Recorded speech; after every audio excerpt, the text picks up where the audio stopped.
Hoy día, jueves 7 de agosto del 2025, siguiendo con nuestra telecapacitación de los jueves científicos, tenemos el tema tumores de la región celar craneofaringiomas. Tenemos como expositor al doctor José Daniel Flores Sánchez. Él es médico neurocirujano de nuestro instituto. Él es graduado como médico cirujano por la Universidad Privada Antenor Orrego en el 2013 e hizo la segunda especialidad en neurocirugía por la Universidad Nacional, perdón, por la Universidad Particular San Martín de Porres. Actualmente trabaja como neurocirujano en nuestro instituto desde el año 2019. Doctor Flores, José Daniel Flores Sánchez, bienvenido y puede continuar con su exposición.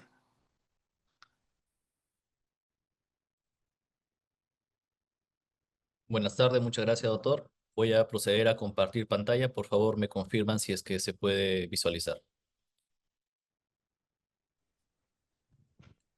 Sí, doctor, sí se visualiza. ¿Se visualiza? Muy bien, entonces, Sí, sí, se ve, doctor, muy bien. perfecto. Muchas gracias, doctor.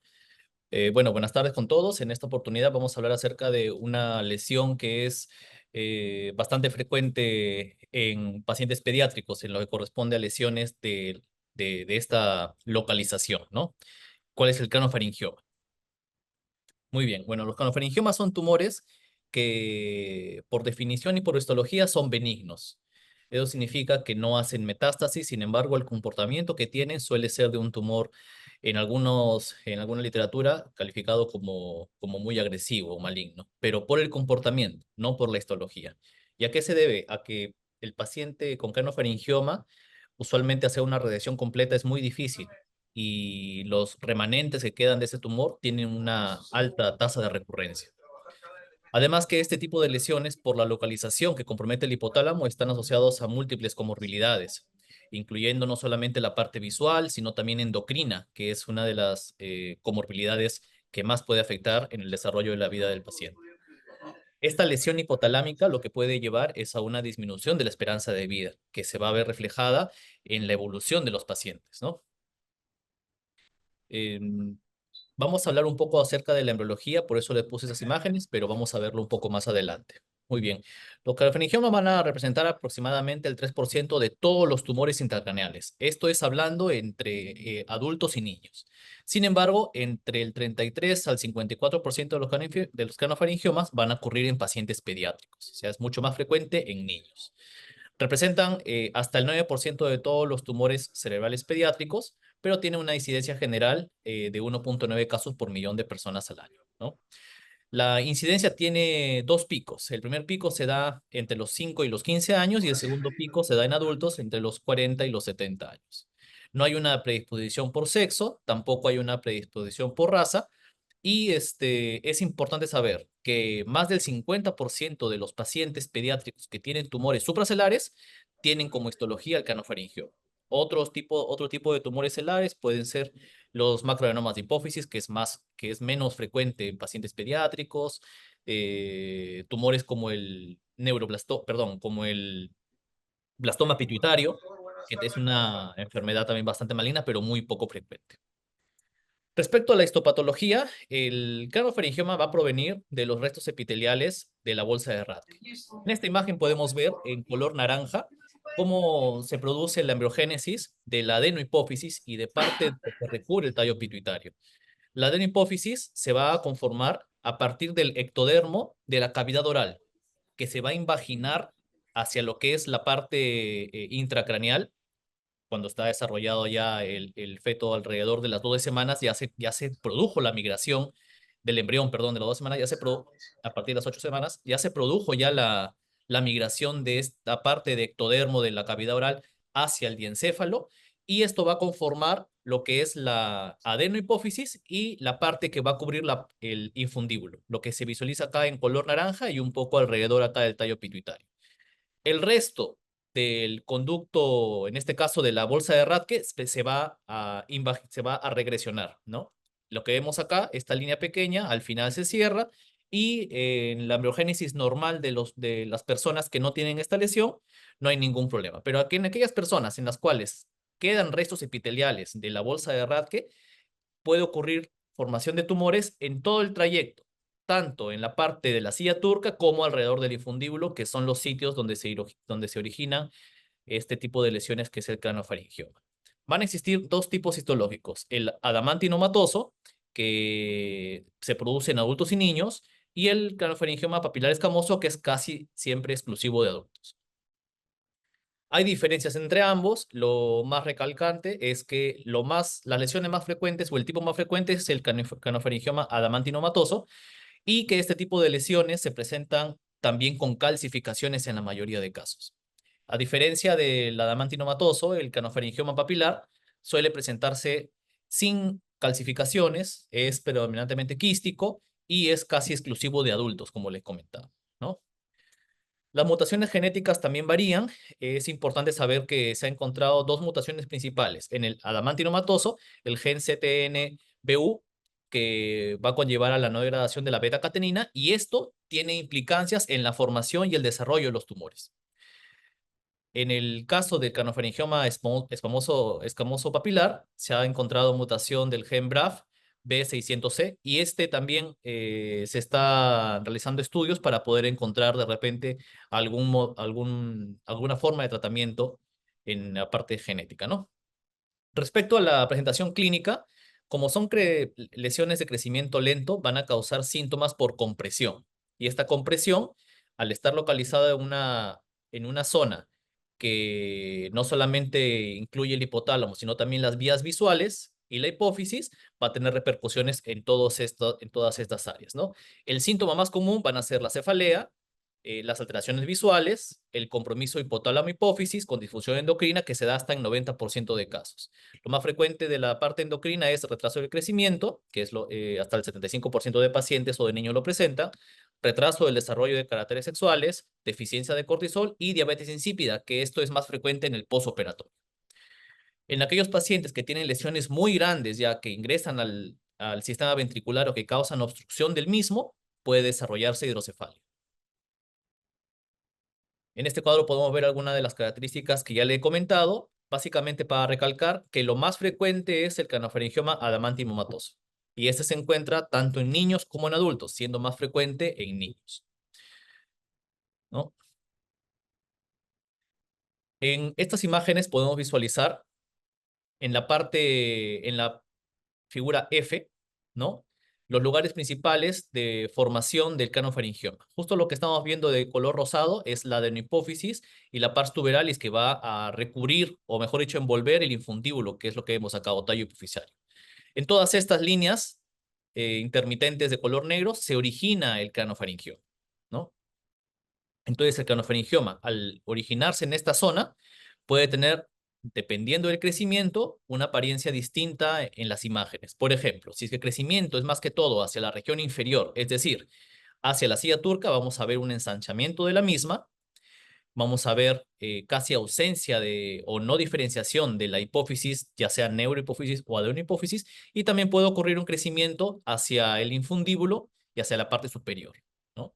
Si el crecimiento no es dirigido hacia la hipófisis, sin embargo, sí se ve un crecimiento hacia el espacio subaracnoideo, comprimiendo el tercer ventrículo, vamos a tener un aspecto más o menos como en la segunda figura, ¿no? Y si es que el crecimiento más que todo es hacia arriba, vamos a ver que tiene invasión predominantemente al sistema ventricular, ¿no? Y se puede visualizar en las imágenes tanto tallo hipofisario como la hipófisis sin compromiso tumoral. En la evaluación radiológica, típicamente el craniofaringioma pediátrico, como les comentaba, es adamantinomatoso, entonces vamos a tener tanto componente sólido quístico como componente heterogéneo, ¿no? Entonces en la tomografía sin contraste se va a visualizar, en este corte sagital estamos viendo unas lesiones calcificadas, una lesión heterogénea, mejor dicho, calcificada. Vamos a ver en la resonancia magnética en las diferentes secuencias, ya sea en este caso FLAIR, T1, con contraste y sin contraste, vamos a ver lesiones heterogéneas, sólido-quísticas, calcificadas, que van a tener distribución desde la región celar supracelar hacia arriba al tercer ventrículo, e incluso lesiones muy grandes que se van hacia los ventrículos laterales, como estamos visualizando acá, ¿no? Ahora, el tratamiento quirúrgico tiene varias varios puntos clave. En primer lugar, un craniofaringioma tiene que ser operado, porque sin la cirugía, la progresión hacia el crecimiento es básicamente la evolución natural de la enfermedad. Entonces, la resección completa es ideal. Sin embargo, no en todos los pacientes se puede hacer una resección completa sin dejar una morbilidad importante. Entonces, la resección completa se recomienda cuando se puede evitar al máximo el riesgo de una morbilidad posoperatoria. Y esta morbilidad posoperatoria no solamente se da por lesión de la vía visual, sino también, y lo más importante, y lo que tiene que ver con la expectativa de vida, con lesión del hipotálamo. Por lo tanto, se ha visto que en aquellos pacientes que se logra una resección no completa, es decir, una resección subtotal, la radioterapia posterior a este tipo de resección subtotal ha demostrado tener un control similar a la resección completa. Y en estos casos se ha visto que puede evitarse la morbilidad por injuria hipotalámica en este grupo de pacientes. Sin embargo, es importante saber que si es que se deja una cantidad de tumor considerable, así reciba radioterapia, son muy frecuentes las recurrencias de tumor, lo cual ocurre usualmente a partir del segundo año posoperatorio, ¿no? En esta imagen estamos viendo un corte lateral sagital anatómico, básicamente para poder identificar las zonas por donde vamos a tener esta lesión, ¿no? En este corte sagital en línea media estamos viendo el tercer ventrículo, en este caso recubierto por epéndimo.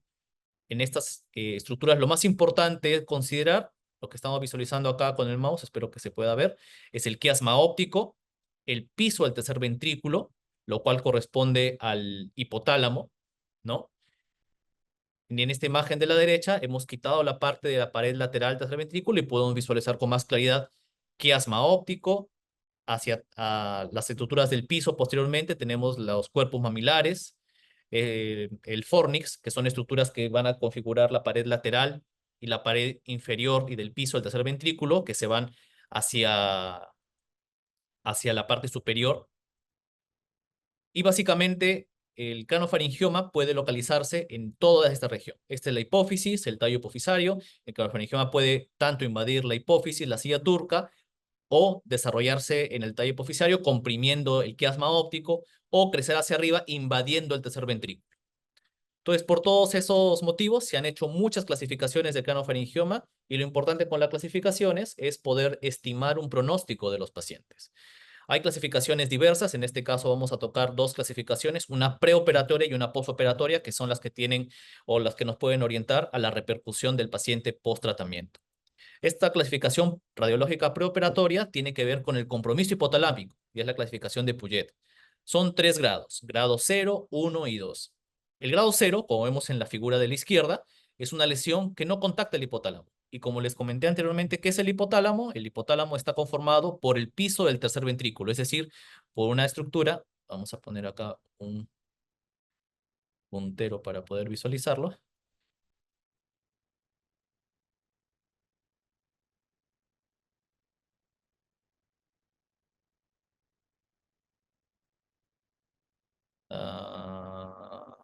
No se visualiza el puntero con esto creo que es. Ya, acá está. Entonces, en el craniofaringioma vamos a ver, o mejor dicho, en una anatomía normal vemos que esta parte de acá corresponde al piso del tercer ventrículo y el piso del tercer ventrículo corresponde al hipotálamo.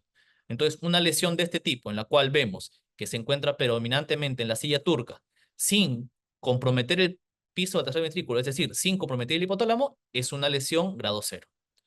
Si tenemos una lesión en la cual vemos que el tumor ya progresó por sobre la silla turca, es decir, es una lesión supracelular que está desplazando o contactando el hipotálamo, es decir, está contactando el piso del tercer ventrículo, como vemos acá, se ha dirigido hacia arriba y está contactando el piso del tercer ventrículo, que es esto de acá, es una lesión grado 1. Y si no identificamos o no podemos diferenciar cuál es el piso del tercer ventrículo por ser una lesión muy grande que ha invadido todo el tercer ventrículo o está desplazando todo el tercer ventrículo hacia arriba con el piso, es una lesión grado 2, ¿no? Es lógico decir que una lesión pequeña como esto, que no tiene contacto con el hipotálamo, al hacer una resección completa, tenemos menos posibilidad de injuria hipotalámica que una lesión en la cual no diferenciamos estructuras del hipotálamo. Ahora, la evaluación radiológica posoperatoria es importante para estimar el pronóstico de injuria y de síndrome hipotalámico posoperatorio. Igual, son 3 grados. Grado 0, en la cual no vemos daño hipotalámico, es decir, en el postoperatorio se puede identificar el piso tercer ventrículo, cuerpos mamilares, infundíbulo. Grado 1 es en la cual vemos alguna anormalidad del piso tercer ventrículo, pero aún se puede diferenciar parcialmente. Y grado 2 en la cual no se identifica ninguna lesión hipotalámica en las imágenes por resonancia magnética. ¿Cómo podemos estimar qué tanto grado de lesión hipotalámica hay? Con el grado de obesidad. Aquellos pacientes con lesión severa suelen tener obesidad muy severa y muy difícil de tratar. Respecto al abordaje de este tipo de pacientes, puede ser de dos tipos principalmente. Es el abordaje endoscópico, que es endonasal o intraventricular o transventricular, y el abordaje transcraneal, que tiene diversos tipos de craneotomía. En el abordaje endoscópico, las imágenes son similares a esto. Esto es cómo se ve por dentro el seno esfenoidal y la silla turca. Después de hacer un abordaje endoscópico endonasal, se abre, aquí estamos viendo que se ha abierto ya en la parte esfenoidal, el hueso, y después de abrir la dura madre, se puede resecar la lesión. Como estamos acá, se está resecando la lesión. Esto es básicamente para lesiones que se encuentran, como sería lógico, lesiones que se encuentran en la silla turca. No es recomendable para lesiones que son predominantemente supracelares o lesiones del tercer ventrículo o lesiones que tienen mínimo compromiso de la silla turca, ¿no? No sería ideal para ello. Aquí vemos una imagen, un ejemplo de un caso que puede ser tratado con éxito vía transesfenoidal endoscópica. Vemos que el canaloflexioma es pequeño. Vemos acá hay una lesión que tiene calcificaciones, que se diferencia del piso tercer ventrículo. En la resonancia magnética se puede ver mejor, se diferencia esto que es el piso tercer ventrículo, y la lesión básicamente se encuentra en la silla turca. Este es el seno esfenoidal. Entonces el abordaje endoscópico entra por esta vía, abre el seno esfenoidal, reseca la lesión y el resultado postoperatorio es muy bueno. Vemos acá, esta parte que se ve oscura, negra, es ya el espacio con aire después de la resección o con grasa, que se puede ver también de manera similar, ¿no? Estos son pacientes típicos que pueden ser tratados con este abordaje. Sin embargo, lesiones que son supracelares, intraventriculares a través de ese tipo de abordaje no es el tipo de cirugía de elección para este grupo de pacientes, ¿no? Entonces, ¿cuáles son las consideraciones para el abordaje transcraneal? Básicamente hay que tener en cuenta que al ser una lesión de línea media, un abordaje bifrontal a través de los hemisferios, o sea, interhemisférica, puede ser ventajosa. Sin embargo, también puede ser abordado por vía terional, por vía cortical, etcétera, ¿no? Hay múltiples tipos de abordajes, ¿no? Eso ya más que todo va para el área de nuestra especialidad de neurocirugía. Aquí básicamente voy a presentarle dos, que son los más frecuentes. Uno es el abordaje terional, que está centrado en el terio, que es básicamente la unión de las suturas frontoparietal, frontocigomática.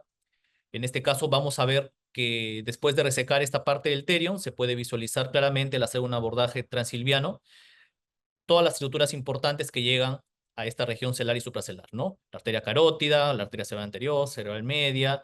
En este caso podemos ver también aquí el nervio óptico, el tercer par, incluso te puede ver también más profundamente la arteria comunicante posterior, basilar, etcétera, ¿no? Con ese tipo de abordaje y una lesión que involucre esta zona, se puede hacer una resección a través de los espacios que dejen las estructuras que les he comentado. Sin embargo, a veces las lesiones son muy grandes y requiere, como esto de acá, y requiere un abordaje distinto. Al ser una lesión bastante grande, muy elevada, que desplaza el tercer ventrículo, que se dirige hacia posterior, comprimiendo el tronco, llegando incluso a la región pineal, pues se prefiere un abordaje interhemisférico anterior, ¿no? En el abordaje interhemisférico anterior, dependiendo de la localización y cómo se llegue, se va a poder ver, como vemos acá, el quiasma óptico, las arterias cerebrales anteriores. Disecando esto de forma cortante para evitar avulsiones de arterias, se puede llegar a ver la lesión. Esta es la parte posterior. Después de resecar la lesión, se debería ver el tronco de fondo, el mesencéfalo al fondo. En la parte acá inferior, nuevamente, como estamos viendo el quiasma, después de hacer una disección aracnoidea. Libre se debería ver así después de resecar el tumor, el quiasma óptico, el tercer ventrículo o el piso tercer ventrículo, ¿no? O en la parte posterior incluso ya la parte del diafragma celular y la silla turca, ¿no?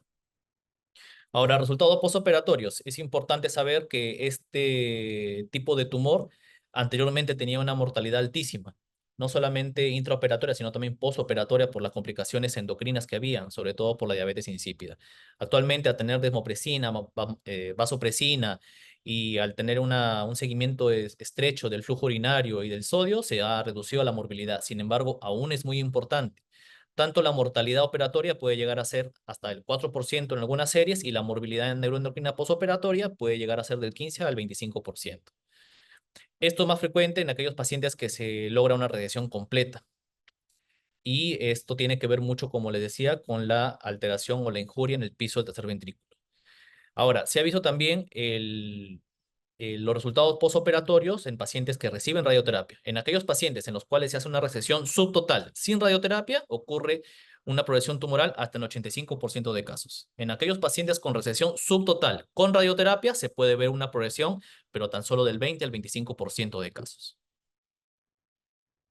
En estas curvas de Kaplan-Meier estamos viendo al lado izquierdo la supervivencia libre de progresión y en el lado derecho la supervivencia global de los pacientes. Vamos a ver que la supervivencia libre de progresión, tanto con la resección subtotal más radioterapia como con la resección total, son buenas en comparación a la resección subtotal sin radioterapia. Y la supervivencia global de los pacientes, de forma similar también vemos que aquellos pacientes que recibieron resección subtotal más radioterapia y aquellos pacientes que recibieron una resección completa tuvieron mejor supervivencia global que aquellos pacientes que hicieron solamente resección subtotal, sin tratamiento adicional. La lesión, o mejor dicho, el compromiso posterior de los pacientes que puede dejar mayor secuela es la diabetes insípida en el corto plazo. Y se ha visto que esta diabetes insípida puede ser transitoria o permanente hasta en el 90-95% de casos operados. El panhipopituitarismo se ha observado hasta el 58% de pacientes y el sobrepeso posoperatorio puede ser de un riesgo mayor, sobre todo en aquellos pacientes que tienen obesidad severa, ¿no?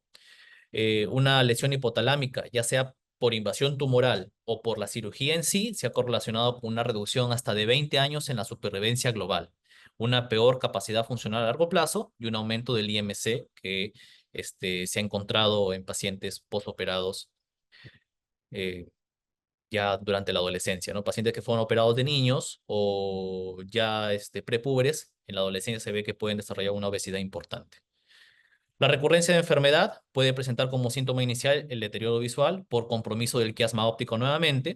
Es más frecuente, como le decía anteriormente, después de 2 o 3 años. Y los factores asociados al incremento del riesgo de recurrencia son tumores o residuo tumoral mayores a 5 centímetros de diámetro. En verdad, el residuo tumoral mayor a 1.5 centímetros ya de por sí es bastante y tiene indicación de un seguimiento estrecho si es irresecable y de radioterapia posterior.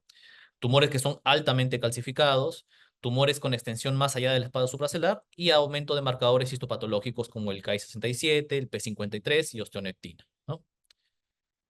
Por último, vamos a tener las conclusiones. Los cancerangiomas pediátricos se asocian a una morbilidad significativa. Cuando se produce una lesión hipotalámica, están asociados a disminución de la esperanza de vida.